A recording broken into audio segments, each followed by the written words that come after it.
ഇപ്പോൾ CPM സംസ്ഥാന secretary MV Govindan മാധ്യമങ്ങളെ കാണുന്നു. അതിലേക്ക് സ്വാഭാവികമായും ഇടതുപക്ഷ ജനാധിപത്യ മുന്നണി മുന്നോട്ടേക്ക് വെക്കുന്ന നിർദ്ദേശങ്ങൾ കേരളത്തിലെ ജനങ്ങൾക്ക് ഫലപ്രദമായിട്ട് ലഭ്യമാക്കുന്ന തരത്തിൽ തന്നെയാണ് ഞങ്ങളത് കൈകാര്യം ചെയ്യുക എന്ന കാര്യം കൂടി കൂട്ടി ചേർക്കുകയാണ്. ഇവിടെ ചൂരൽമല മുണ്ടക്കൈ ദുരന്തവുമായി ബന്ധപ്പെട്ട് ഇന്നും പ്രതിപക്ഷ നേതാവ്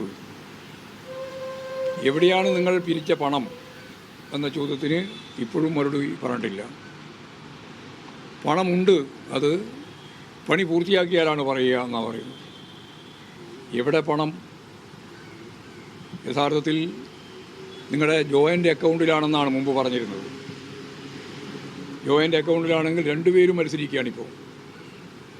KPCC പ്രസിഡന്റ് മത്സരിക്കുന്നു, പ്രതിപക്ഷ നേതാവ് മത്സരിക്കുന്നു.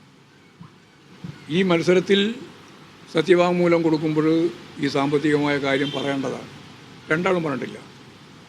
അപ്പോൾ ജോയിൻ്റ് അക്കൗണ്ട് എന്ന് പറയുന്നതിൽ ശരിയില്ല, അല്ലെങ്കിൽ രേഖപ്പെടുത്തിയിട്ടില്ല, വെളിപ്പെടുത്തുന്നില്ല. കോടിക്കണക്കിന് ഉറുപ്പിക ഫണ്ട് പിരിച്ചിട്ട് അത് ജനങ്ങളുടെ മുമ്പിൽ പറയാൻ തയ്യാറാവുന്നില്ല എന്നുള്ളത് ഇപ്പോഴും ആവർത്തിക്കുകയാണ്. ഞങ്ങൾ പറയില്ല എന്ന കാര്യമാണ്. സുതാര്യമല്ല എന്നുള്ളതും ശവത്തിൻ്റെ പോക്കറ്റിൽ നിന്ന് പണം തട്ടിയതുപോലെയുള്ള കാര്യമാണ് എന്ന് മുഖ്യമന്ത്രി പറഞ്ഞ ആ ഉപമ വളരെ ശരിയാണ്. ശവം ഉപയോഗപ്പെടുത്തിയിട്ട് വ്യാപകമായ പ്രചാരവേല നടത്തിയിട്ട് പണം പിരിച്ചെടുത്തിട്ട് ആ പണം യഥാർത്ഥത്തിൽ എവിടെയാണ് ഉള്ളതെന്ന് പറയാൻ അവർ തയ്യാറില്ല. ഇന്ന് രാവിലെ KPCC പ്രസിഡന്റ് ഒരു വെളിപ്പെടുത്തൽ നടത്തി. അവരിതേവരെ പറഞ്ഞത് 3 കോടി ഉറുപ്പിക ചിലവാക്കി ഞങ്ങൾ ഭൂമി വാങ്ങിയിട്ടുണ്ട് എന്നാണ് വയനാട്ടിൽ. ആ വാങ്ങിയ ഭൂമിയെ സംബന്ധിച്ച് തർക്കമുണ്ട്, പ്രശ്നമുണ്ട്. അത് ആന ഇറങ്ങുന്ന സ്ഥലമാണ് എന്ന് സമീപവാസികൾ പറയുന്നുണ്ട്. ഏതായാലും 3 കോടി ഉറുപ്പിയുടെ സ്ഥലം വാങ്ങിയെന്ന് പറഞ്ഞിട്ട് ഇന്ന് രാവിലെ പറയുന്നത് 5 കോടി ഉറുപ്പിയുടെ സ്ഥലം വാങ്ങിയെന്നാണ്. ആധാരം ഉൾപ്പെടെ കൃത്യമായിട്ട് പരിശോധിച്ചപ്പോൾ യഥാർത്ഥത്തിൽ ഇവർ പറഞ്ഞ 3 കോടി എത്തുന്നില്ല. അപ്പോൾ ആദ്യം ഈ സ്ഥലം വാങ്ങുന്നത് മുതൽ ഇവരുടെ തന്നെ ഭാഷയിൽ പറഞ്ഞാൽ തട്ടിപ്പ് തുടങ്ങിയിരിക്കുക. 2 കോടി ഉറുപ്പിക, 5 കോടി ഉറുപ്പിക ചിലവാക്കി എന്ന് പറയുമ്പോൾ 3 കോടി ഉറുപ്പിക മാത്രമേ ഭൂമിക്ക് ചിലവായിട്ടുള്ളൂ. അത് കൃത്യമായിട്ട് രജിസ്ട്രേഷൻ്റെ ഭാഗമായിട്ടുള്ള രേഖയുണ്ട്. അപ്പോൾ കളവ് തന്നെയാണ്, നുണ തന്നെയാണ് പ്രതിപക്ഷ നേതാവായാലും KPCC പ്രസിഡൻ്റായാലും ഇപ്പോഴും പറഞ്ഞുകൊണ്ടിരിക്കുന്നത് എന്ന കാര്യം കാണാം. KC വേണുഗോപാലൻ ഇന്ന് രാവിലെ വലിയ ഒരു നുണ അടിച്ചുവിട്ടിരിക്കുകയാണ്. CPIM ഏരിയ കമ്മിറ്റി ഓഫീസിൻ്റെ 3-ാം നിലയിൽ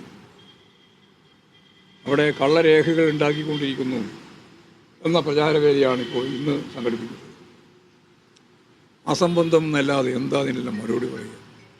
ഒരു തെളിവുമില്ലാതെ, ഒരു കാര്യവും മനസ്സിലാക്കാൻ തയ്യാറാവാതെ, ഞാൻ പറയുന്നതെല്ലാം വാർത്തയായിട്ട് വരുമെന്നുള്ള ഒറ്റ ഒരു ഗ്യാരണ്ടിയിൽ CPIM പോലുള്ളൊരു പാർട്ടിയുടെ ഏരിയ കമ്മിറ്റി ഓഫീസിൻ്റെ 3-ാം നിലയിൽ ഇത്തരത്തിലുള്ള കള്ളരേഖകൾ ഉണ്ടായിക്കൊണ്ടിരിക്കുന്നു എന്നുള്ള കള്ള പ്രചാരവേല നടത്തിയിട്ടുള്ള KC വേണുഗോപാലൻ ഇരിക്കുന്ന സ്ഥാനത്തിൻ്റെ ഗൗരവം മനസ്സിലാക്കുന്നില്ല.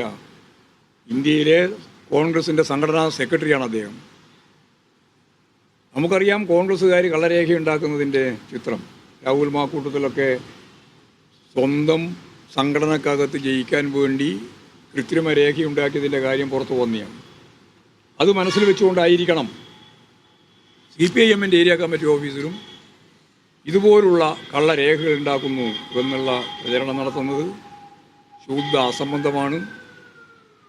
സത്യം പറഞ്ഞാൽ KC വേണുഗോപാലിനെ പോലുള്ള ഒരാൾ ഒരു തെളിവുമില്ലാതെ ഇതുപോലുള്ള കാര്യങ്ങൾ തട്ടിവിടാൻ പാടില്ലാത്തതുമാണ് എന്നതാണ് ചൂണ്ടിക്കാണിക്കാനുള്ളത്.